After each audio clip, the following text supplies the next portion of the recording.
This is VSiN, the sports betting network. The numbers told the story, they always do. It's one of those idiots who believe in analytics. This is a numbers game with Gil Alexander on VSiN. Good Wednesday morning to you. It's a numbers game at VSiN, the sports betting network, VSiN.com, Game Plus, iHeartRadio, YouTube TV, and of course, SiriusXM channel 158. It's Gil Alexander. That right there is Kelly Bidlin, everybody. Hey, how we doing? You may sense a pep in my voice. Is that possible? A pep in your voice? Is it Iga Swiatek related? I placed a call. I'm like, Iga, I got to go on air here at 7 a.m. Pacific. If you could wrap this up, and she did. Hurry up and get that W. She did, and we hit the under as well. So only tennis play left today. By the way, let me just start there. The over in the Sinner Shelton match, which now as the ladies start to clear their courts. By the way, Belinda Bencic up a set on Mira Andreeva in the other women's quarter right now. Iga through to play the winner of that one. Iga 2 matches away from her 6th major and her first Wimbledon. Anyway, the over in the Shelton Sinner match still to come, over 39.5. So essentially what I need there is for Ben Shelton, your guy, to figure out a way to win a set. Well, maybe he can have a couple big serves, and then Dad will calm him down once he gets too excited, and it'll get you there, get you that over. Yeah. So men's quarters, the last half of the men's quarters coming up here later today. Obviously, Djokovic in action as well. What was Drew on yesterday? Drew is laying the wood with both of the favorites, correct? He's laying the games with Sinner and laying the games with Djokovic. He was looking at it as a buy low on Sinner spot. Man, it is. Those odds do keep moving on him. He is upwards. You mean? Yeah. Well, minus 275, and then in the futures market, he's tied with Djokovic right now. They're both plus 330. Well, some of that has to do with the fact that Djokovic is a bigger favorite over Kobali today, but also the elbow, right? We just don't know about Sinner's elbow. That's the sort of wild card here. But until further notice, he did injure that elbow in the first set against Dimitrov. Obviously, the Dimitrov injury took the headlines because he was up 2-0 on Sinner, but we'll see here momentarily. Yeah, it totally took the headlines. I mean, I saw him grabbing that like early in the match or whatever, but then, I mean, I didn't realize till Drew said it yesterday that it was MRI serious. I mean, gosh, you hear that and it's okay. Yeah, there's a level of concern there. They appear concerned. We will get Ben Wilson's thoughts on Wimbledon a little later on the show. Kelly with a Country Club and Scottish Open preview. Yeah. What was Dave Ross just asking if you were going to stay up and watch this in the dead of the night? And your answer was? Yeah, no. Maybe next week. Brady Cannon and I used to talk about this during the British Open because he would text at 3 a.m. I was like, I can't do it anymore. But he would for the British, he would do it. You might do it for the British too, for the Open Championship. Yeah. Greg Peterson will join us. Full day, full slate, Major League Baseball. Greg Hoops Peterson will give us all of his plays today, or as many as we can fit into one segment. Will Hill with all of his baseball plays and beyond here coming up as well. And then we'll take a look at this market. Just a nice job here by Kelly, finding markets that are available, different sports books. There is an MVP plus Super Bowl winner market. So season-long MVP. This is not Super Bowl MVP, right? Correct. This is regular season MVP plus your team wins the Super Bowl. A built-in parlay market, if you will. And what we'll do is we'll review it mathematically first, and then so we'll throw cold water on the whole thing probably. I'm guessing with that. I'll do the math here between now and then we'll actually do it from just a handicapping standpoint, see if there is any reason to override poor mathematics. I guess it was the one part of it, and before we're going to get to it in a bit, but I guess I was a little intrigued that most of the big books don't actually let you parlay that. Like on its own. Yeah, because they let you parlay like everything. Well, I was kind of a little surprised. Because if they let you parlay them normally, they'll have to give you real odds on them. Right. So why do that when you can shove them into one market and cut them in half? Yeah. Or worse. Or more. I like when we preview segments coming up. We're like, well, wait till you hear this. So we'll do that coming up a little later on as well on the show. So trying to... after a miserable Wimbledon. I think this happened last year too, where I had a miserable grass court season, and then the last week of Wimbledon went well. So trying to yeah, let's go finish it out right. Salvage something here at Wimbledon here with a flourish at the end. So the over in the Sinner Shelton match. Baseball yesterday. How can I put this, Kelly? I don't want to sound like I'm Bob Costas waxing about the sport of baseball. Or pick your baseball waxer, right? George Will or Ken Burns or whomever. But there is something about baseball that for those of us of a certain age, I don't know how the kids take in baseball, but I was talking about the three great pitching performances the other day from Skubal, from Wheeler, and of course from Skeens. That was amazing. Yesterday, something happened in the Giants game. Did you see the way the Giants game ended yesterday? Yeah. 3-1 Phillies in the ninth. 2 men on, and Patrick Bailey of the Giants steps to the plate. And Patrick Bailey, who's a great ball player, great catcher, first of all, great framer, great caught stealing guy. Having struggles at the plate this year, sub Mendoza line hitter this year. But Romano, I used to pronounce it Romano, but when he played for the Blue Jays, they made it clear that his last name was pronounced Romano on the bump for the Phillies. And Bailey goes to Triples Alley at Oracle. Now, Triples Alley at Oracle is like 460 deep. So you hit it there, you hit it far enough, it's a home run in every other ballpark in America, the standard over-the-fence variety of home run. But in Triples Alley, unless your last name was Bonds, or in some cases, I remember Pablo Sandoval would get it over there, it's usually going to be you running frantically around the bases. And so yesterday, Patrick Bailey went Triples Alley, and it bounces off the top of the wall and caroms, and it is a walk-off inside the park home run for Patrick Bailey and the San Francisco Giants. A day after the Phil Cuzzy experience basically handed the Giants a game. This time they win it. First of all, by the way, the Athletics, Lawrence Butler had a leadoff inside the park home run for the Athletics yesterday in a 10-1 rout of the Braves.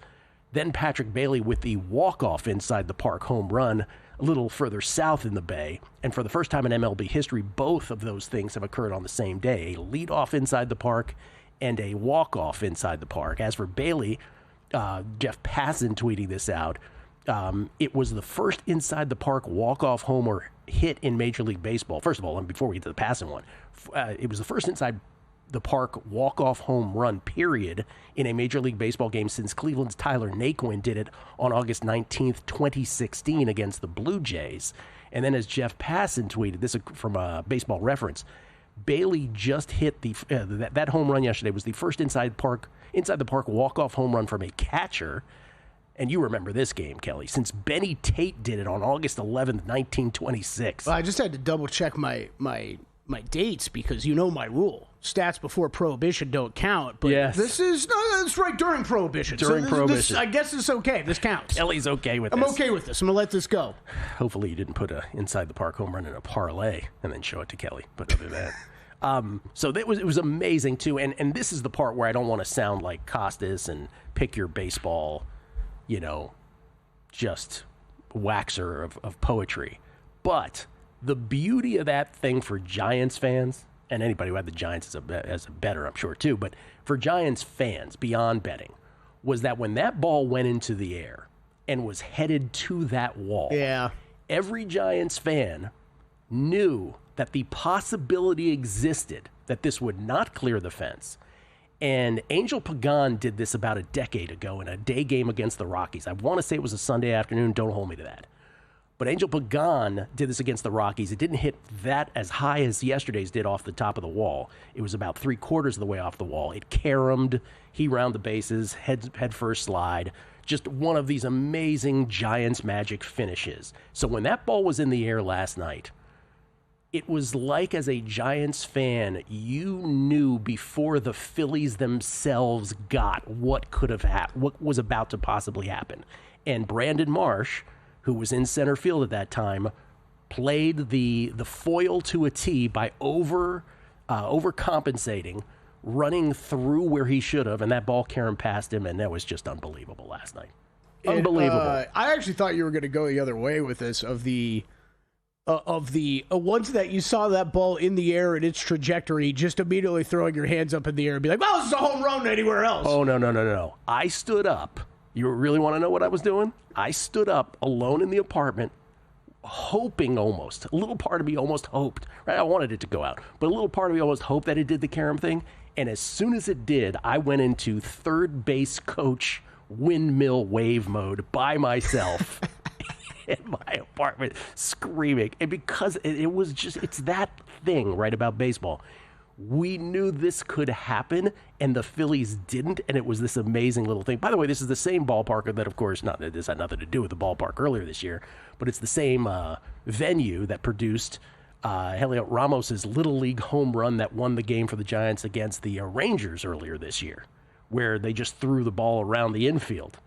Ramos shouldn't have even gotten on base. So, anyway, y'all think I'm crazy about Giants magic, and I joke to Borchard all the time. I'm like, did you factor enough Giants magic into your model? And he always laughs. But he had the Rangers and the Giants in a parlay yesterday. Never in doubt. I forgot about that. Never in doubt. Another base winner, parlay winner. Giants win at 4-3 as -164 favorite. Man, between that yesterday and then sitting here doing ready, set, bet with Matt Brown on Sunday, and he gets the Tigers run line home when they were down like what was it, 1-0 in the ninth, tie it up 1-1 and go to extras, yeah, and then 7-2 or something. Yep. As far as July wins, Mariners lose to the Yankees. Remember, between the Yankees and the Tigers, need them to at least go 3-3. But the Blue Jays win again. The Blue Jays are 8-0. Blue Jays 8-0 out of the chute in July. Right now, they are obviously in first place, and behind them, 6-win teams. Red Sox 6-1, Royals, Tigers, and Giants. The aforementioned Giants all 6-2. But the Jays, hey man, you don't lose. Have we ever had a month where a team didn't lose? No, we've not. Blue Jays trying to be the first. I'm going to bet they do lose, Gil. I'm going to go out on a limb. We'll show that picture of where that ball caromed off the wall yesterday, because I kept trying to stop the tape afterwards and see, like, where did this hit? We'll come back. Will Hill with all of his bets for today. That's next. Numbers Game, VSiN, the Sports Betting Network.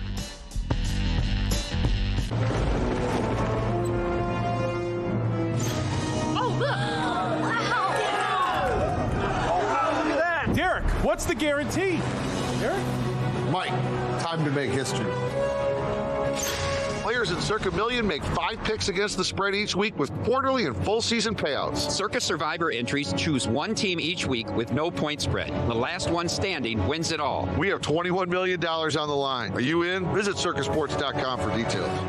So, Paulie, have you had a chance to read the VSiN Daily yet? Yeah, came in at 3 a.m. What's Bill doing up that late? Well, rumor has it, it starts off with a 12-hour meditation session. Then he just pours himself over film and live TV, really focusing and taking it all in. Bill's in with the biggest insiders, talking trade secrets, strategies, the whole nine, absorbing the info. And then and only then can the writing process begin.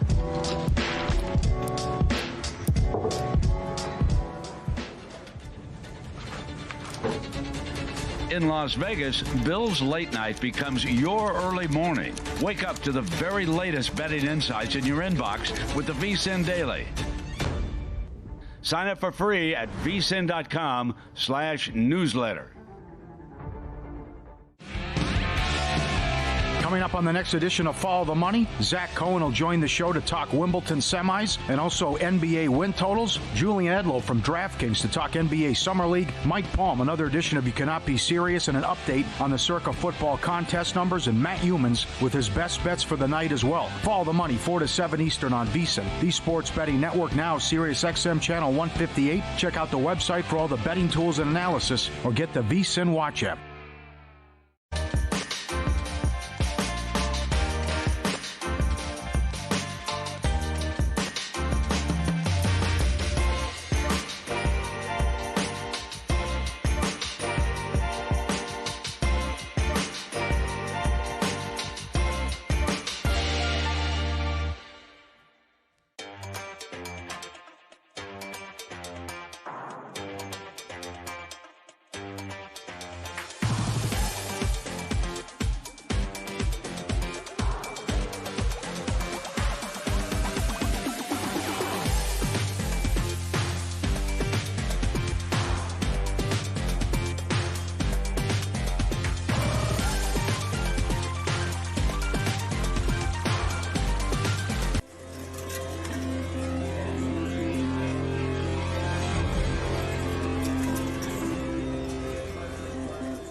A numbers game on VSiN, the sports betting network.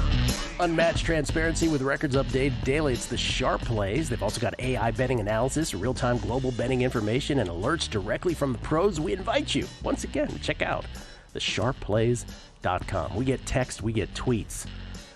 This is from Dave Ross. Dave Ross, Captain America, who hosts By the Books with Jensen Lewis here prior to us every weekday morning here at... The Sauce? The Sauce? That's his nickname. Oh, is that what you call him? I believe that was a stadium nickname for him back in the day. Oh, I was about to say... Dave the Sauce Ross. I was about to say here at VSiN, and right before I said VSiN, you go, the Sauce? I'm like, yes, here at the Sauce.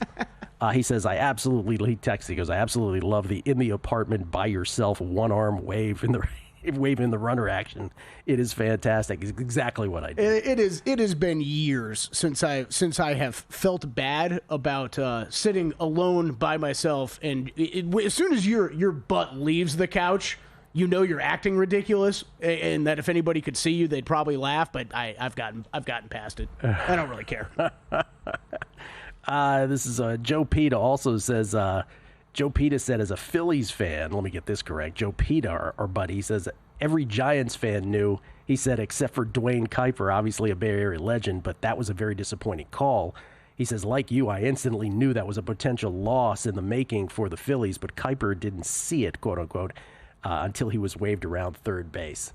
Yeah, he goes, Bailey, what is he? He says, Bailey's on the move. Bailey's on the move. It was awesome. Okay, I didn't hear that, but I also I didn't see it live. I saw the replays though, and I'm like, the camera work was a little shoddy too. Like he was basically scoring before I even knew what was going on. Well, the way that ball caroms, it caroms quick.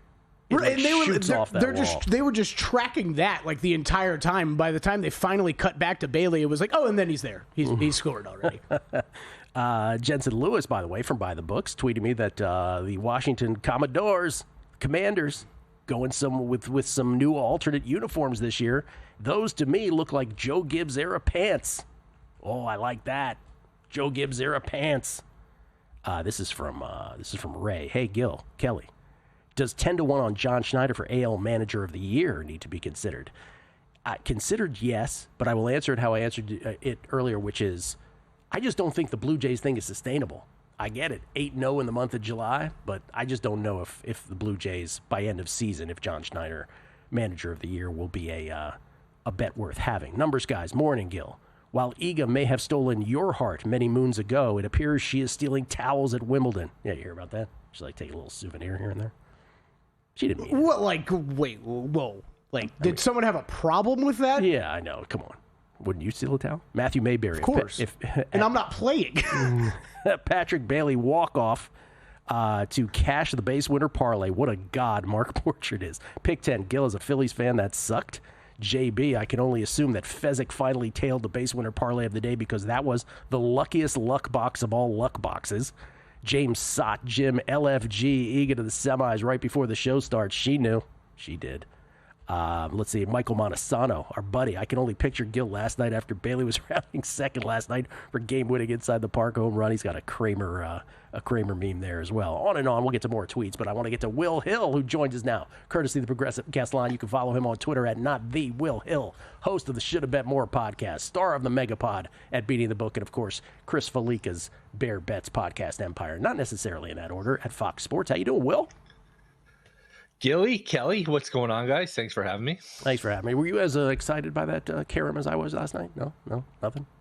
No, I wasn't. No. Okay. I was fine with it. I mean, I'm happy you're happy, but was I as excited? No, of course not. Of course not. That's why I asked. Inside the park home run's always just fun, though. It's just fun. Especially when it's a catcher. Are you kidding me? All right, what do you got in baseball today? Full slate, baby. What do you got? Yeah, I got a decent number of bets here. I took the Reds here in the -140 or so range. Abbott going against Alcantara, and it's funny. The Marlins have been sneaky good here, and if Sandy had pitched like the Sandy they've expected, the Sandy of old, the Marlins would be right there for a wild card because they've swung the bats well. Perez and Cabrera have been really good for them. But Abbott's been outstanding, better on the road than at home. But Abbott's been really good here, just named to the All-Star team. Alcantara's just been awful. He's gotten hammered his last 2 times out. So I get the better team. I get the better starting pitcher. I'm home, and I only have to lay like $1.40 or so. So I took the Reds. I also took the Mets and that was a brutal loss last night for Baltimore. I've always, these last couple of weeks, I've had one eye kind of on Baltimore. Can they make a run? Charlie Morton pitching really well. Rodgers pitching well. Good lineup. Maybe they get some of these pitchers back. You can't have losses like that when you're trying to make up ground like Baltimore is. So Sagano going for Baltimore. His last 2 starts, 21 base runners and 13 earned runs, 7 in one start, 6 in another. Mets swinging the bats well in that ballpark. Good? I think they should be able to score some runs. Yeah. Depends how you define good, I guess. So I like the Mets on the money line, and if it's like minus 155 or so. If that's too rich for your blood, over 2.5 first 5 team total for the Mets is another way to play that. I like both of those. And then I did take Red Sox. I'm going to go with a unique one here against the Rockies, and they've been scoring 1 million runs here against Colorado. Over 4.5 team total for the first 7. So as the home team, as a minus $3 favorite, they're probably not going to get the ninth at bat. So just shave that off. Just go to a first 7 team total, and you go over 4.5. Sentazell has been awful. Red Sox have scored a bunch here against Colorado. So those are the ones I like. I've thought about, I'll call it another play here on Philly, first 5 money line. Verlander to me has just been a fade. It's been a great career. And as you mentioned, Brandon Marsh is still somewhere in San Francisco chasing that ball. But I think Luzardo over Verlander is a matchup you have to play. Although Philly has not swung the bats well. There's a few of these teams in baseball here that just, you think of the team and you think of the names on the team and you think, oh, that team's got a good offense. The Rangers, the Padres, the Phillies. But then you look at the stats and these teams struggle to score. The Phillies have not hit the ball well. But Phillies, I would play here on the first 5 in the money line. So Mets team total over in the first 5. Red Sox first 7 team total over. Reds money line, and I'll go Phillies first 5 money line. 4 plays for you. Yeah, I don't know if this means anything at all, but I'll just throw it out there. That Phil Cuzzy game, not last night, but the night before, where the Phillies were just getting hosed. I didn't think the Phillies were mad enough. Does that make any sense? Like, it felt that they did object a little bit, right? But not, I would have expected them to go ballistic. Like, manager tossed, players tossed. And it just felt like they were like, and I don't know if that's because they just think Phil Cuzzy's so bad there's no point. Maybe that was it. But it did feel a little lifeless to me. Take that for what it's worth. If it's worth anything. Yeah. And I do think sometimes in the dugout, I've known this from playing baseball and coaching and stuff. It's very hard to tell inside and out. So you could say, "Oh man, that looked like the strike," but it's impossible just from like a depth perception standpoint to tell inside and out. So you could think you're getting screwed on a call, but it could be off the plate one way or another. It could be over the plate. So the in and out could be hard to tell from a dugout. But I agree, their reaction did not match the crime. And this is so easy to fix if you're baseball. I don't know why we're still doing this. I know I'm not the first person to think of this or mention this, but it's so easy. You could literally be sitting on your couch and know what's a ball, what's a strike without even watching the game. The technology is so good. Why do we still have the human element here? It makes no sense, and it is very frustrating, especially when you have player props, pitcher props. And, you bet under strikeouts and a pitch 6 inches off the plate's called for a strike and it beats you on a prop. It's just so irritating, so easily fixable. It is insane that we are still talking about this stuff. It is insane. I mean, it is years. Like Will just said, like, I'm not the first person to bring it up. Like, yeah, because the first person was like 11 years ago at this point. But what are we doing? But Will also astutely picked up on something else, which is players. From our vantage point watching TV, it's so clear.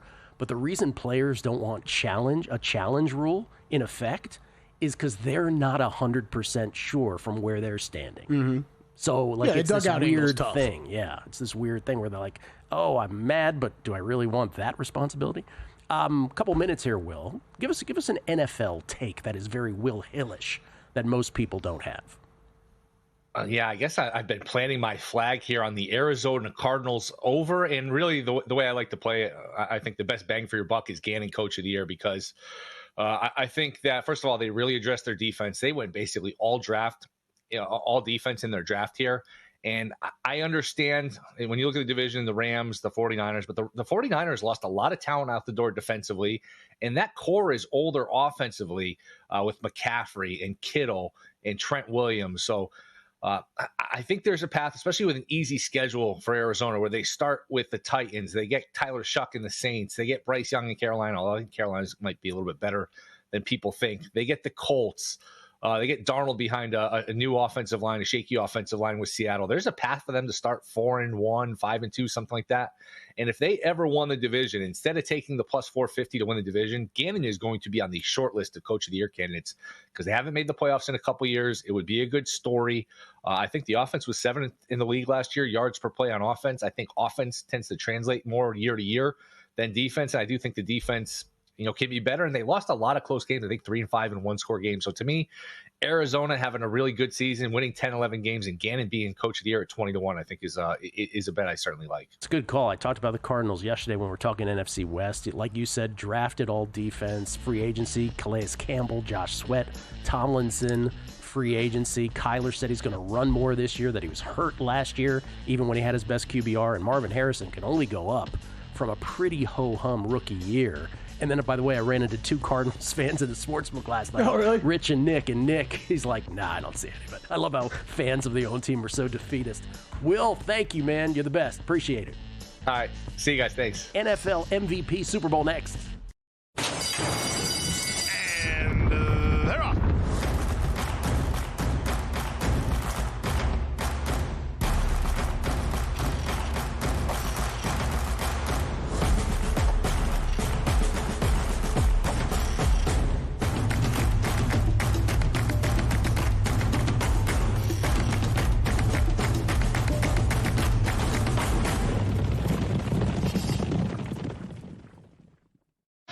Football season the sharp way with a VSiN Pro subscription. Right now, grab our football special for just $175. An early bird deal that gives you full VSiN access through the Super Bowl. That includes our NFL betting guide, loaded with team previews, power ratings, and season-long best bets. Plus, pro picks sent to your inbox daily, betting splits from DraftKings and Circa, live shows on the VSiN Watch app, and so much more. Don't wait. Sign up now at VSiN.com/subscribe and join us on the Sports Betting Network.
This is VSiN, the sports betting network. No.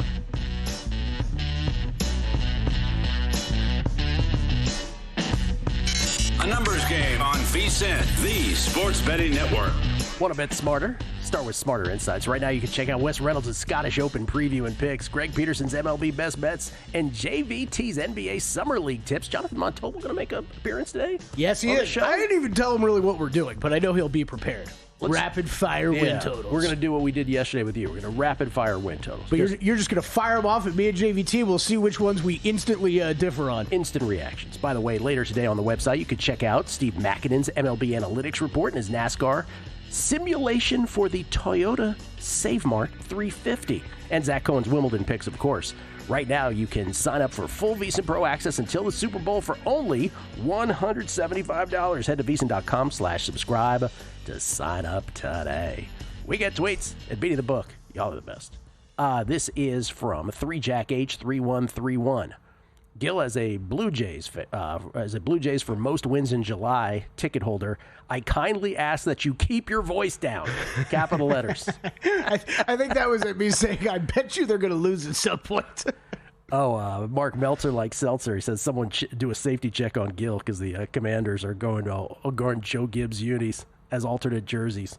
They're like, I looked it up quick though. They're like, they are. But, like, somehow they can't just go straight throwbacks. Like, they have to, like, make them worse. Are we going with the old logo? Are we going with the old, I don't think so. Native American head on the... I think we're still fish taco holders. Well, I know we're not going name. Can't put that genie back in the bottle. But I'm just talking about the logo. Yeah, I don't think you can do that either. I think you can. I disagree. I'll fight you on it. Daytime degenerate. Are baseballs the only thing that Karam? Is the wide receiver room worried about a Karam?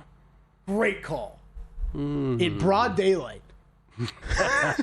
This is a good call. This is near that list. Near that list. I'll have to think about that for a second. Dan Groeschel, as a lifelong Bucks fan, I was on my feet TV coaching from my living room for the fourth quarter of Game 6 against the Suns in the NBA Finals. I had to do it quietly, though, so I wouldn't wake the wife and kids, both under 2 at the time, up from sleep. The things we do as sports fans, relating to my windmill wave of Patrick Bailey in yesterday. Bailey's on the move.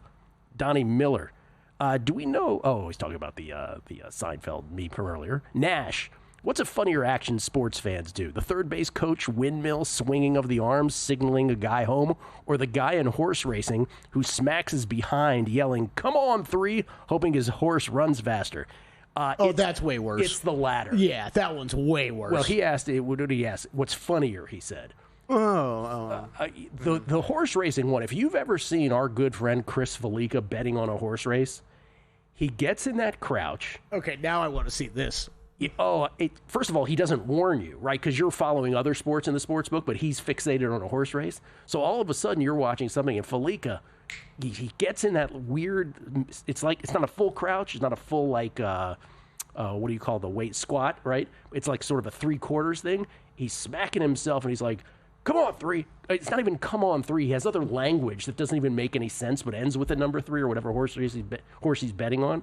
That's worse. So it's also, I don't know if it's funnier, but it's odder. So I think Rob Moreno would be the only one in the back that might remember this. But when we were at the South Point, I'd like to take if I was there for a long day, maybe I'd grab a hot dog or something at the Great Hot Dog stand there for $2.50. Is that what they are? $2.50, right? Wow. South Point? Yeah. It used to be $1.50, I thought. $1.50. It's been a while. I forgot the price. Yeah. And I'd go over and I would enjoy it over in the race book because you would get like the 3 old dudes on a random Tuesday afternoon at like 1:37 p.m. And it is exactly what you're talking. They'd take their the race odds, right? Yeah. And be like, "All right, come on, 3. And you're like, what is going on? What is going on? Just like, I thought Felica was having a medical event the first time I saw it. I was like, what's going on? I want to see Chris do it now. Julio Rousseau, hope I'm pronouncing that right, Rousseau. Julio N. Rousseau. What does Gil think about the Commodores' new uniforms? I think anything that invokes early 80s Joe Gibbs uniforms makes me very happy. Hope they wear it a few times. Brooklyn bets. Jays -195, race for 10 wins at DraftKings in the month of July versus the White Sox today and the A's next seems short, he says. Yeah, he might be right.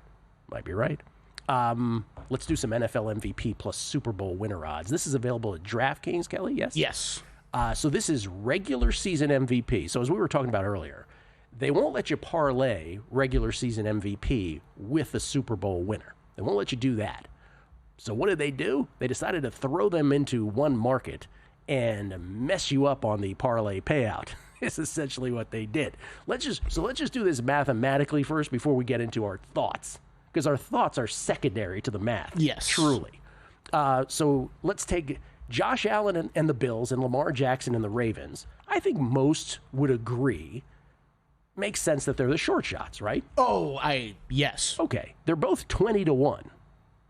And Gil, even on top of that, I don't know. I understand why this would be attractive to a lot of people, because I don't know think of the last time where you would have teams and MVPs like this correlated. Agree. You know, quarterbacks are obviously going to be favorites for MVP. So it just feels like it's Allen or Jackson like every year now. Okay, but let's just get to the brass tacks of this. You're getting 20-1 on this. Do you know what it ought to be if you actually did the math on this? First thing I did. Over 47-1, right? 47.5-1. And you're getting 20-1. Patrick Mahomes and the Chiefs listed at 35-1. You know what that should be? 71-1. Let's just do these one by one. Jaden Daniels and the Commanders. Jalen Hurts and the Eagles. Joe Burrow and the Bengals. All listed at 60-1. Jaden Daniels ought to be 160.5-1. Well, this is even the next thing, right? 60-1, all the same price on all three. I bet you're about to give me three different prices for them. I am indeed. Actually, Jaden Daniels is the longest of them, 160.5-1. Joe Burrow's 156.5-1. Jalen Hurts is 134.5-1. And DraftKings is giving you 60-1 on each of them. Yeah. Let's continue. I think it only gets worse. Oh, it do. Jared Goff and the Lions listed at 150-1. Again, this is regular season MVP and your team wins the Super Bowl. 150-1. Do you know what that should be? 3,130-1 based on the prices in the individual markets. I think that's the worst of the bunch. Justin Herbert and the Chargers listed at 180-1. That should be 550-1. Saquon and the Eagles and Derrick Henry and the Ravens each listed at 200-1. Saquon and the Eagles should be 381.5-1.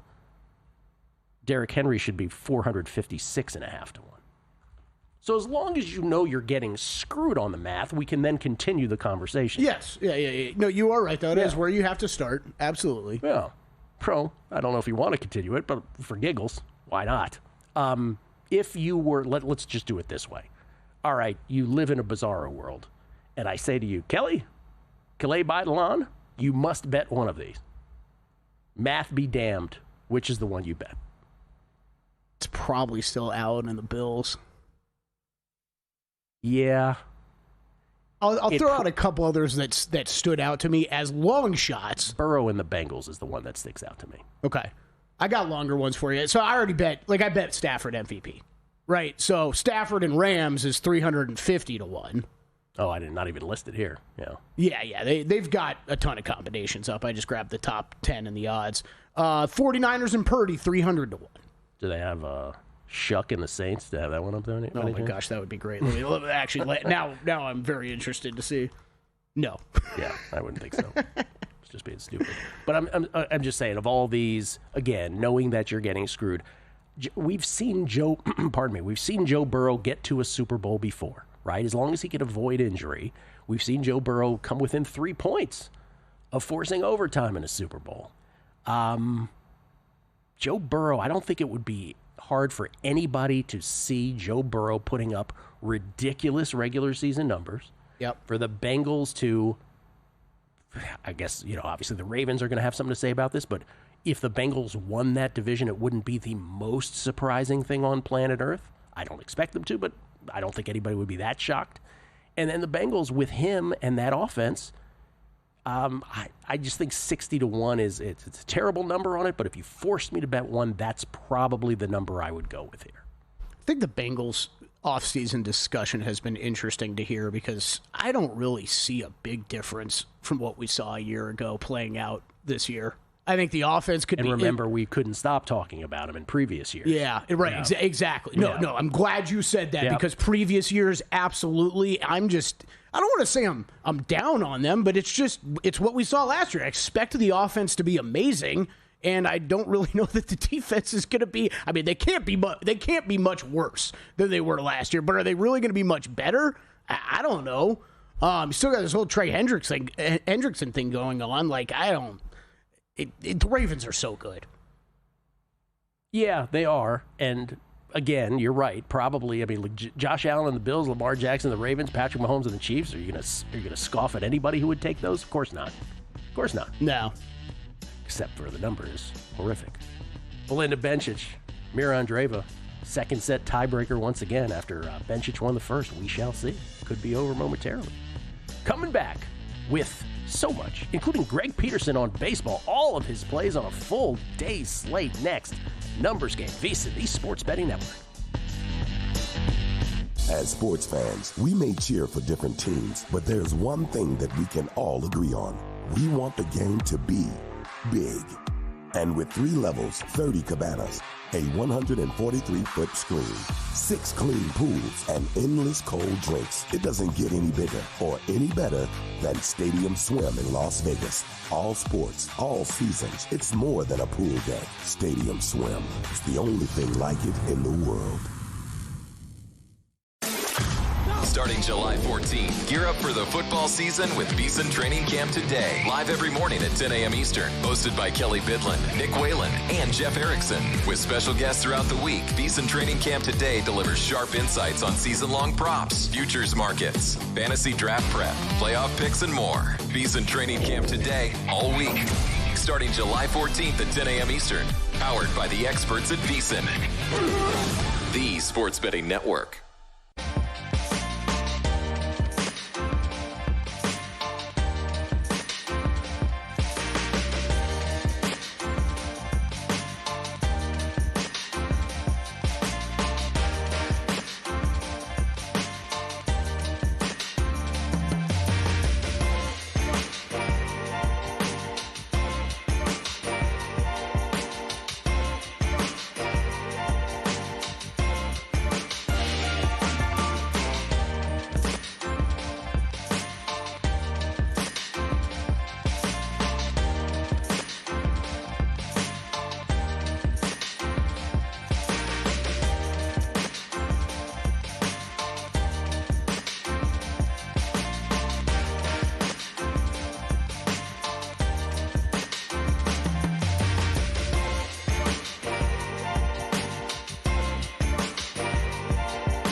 Numbers Game on VSiN, the sports betting network.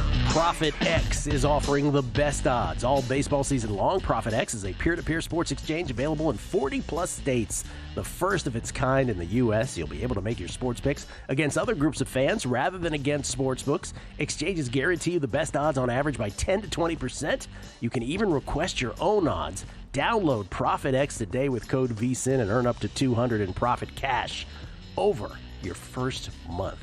I have a standing appointment with Joe Pita to just have a Profit X day when I'm in Cali. Oh, nice. One of the 40-plus states where Profit X is available. Definitely check it out again. Use code VSiN, earn up to $200 in profit cash over your first month at Profit X. We get tweets at Beating the Book. This is... I'll Ron Burgundy through. Here we go. This is from Charles in Connecticut. Literally just did a spit take with my morning coffee with your description of Felica during a horse race. Thanks for always being more than just a dull betting show. Oh, you're welcome. Chris Felica deserves all the credit for providing that kind of comedy when he's watching horse racing, betting on it. Primetime Cowboys _ Cubs 1. Oh, get ready for some skin slurs here. Ready for this?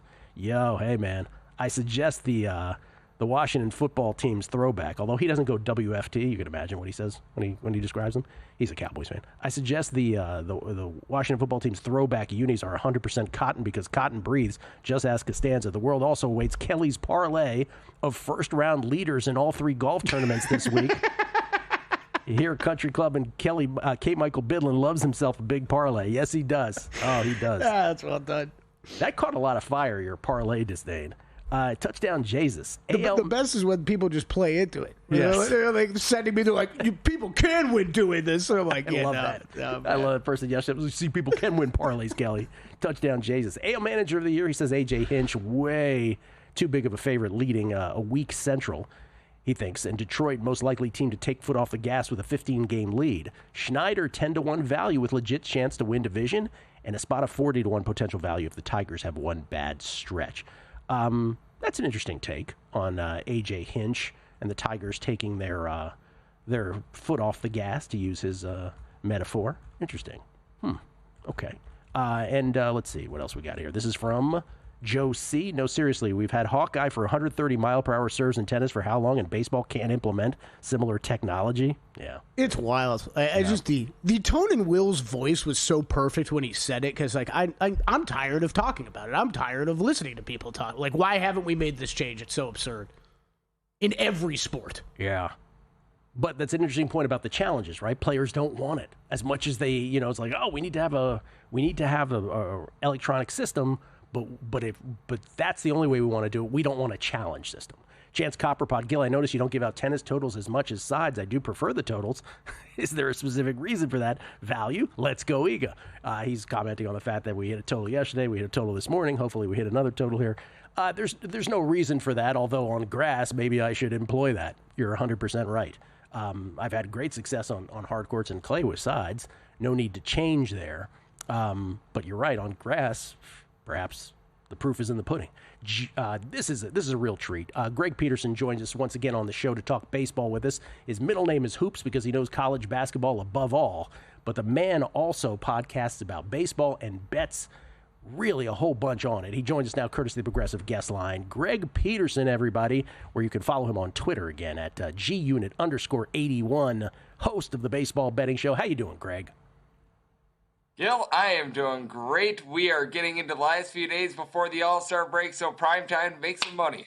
Okay, and for those who are unfamiliar with you, who are listeners to this show but may not have listened long enough when since the days when you came on regularly, I just want to again say how much we enjoy having you on the show. You have encyclopedic knowledge in college basketball. You love baseball.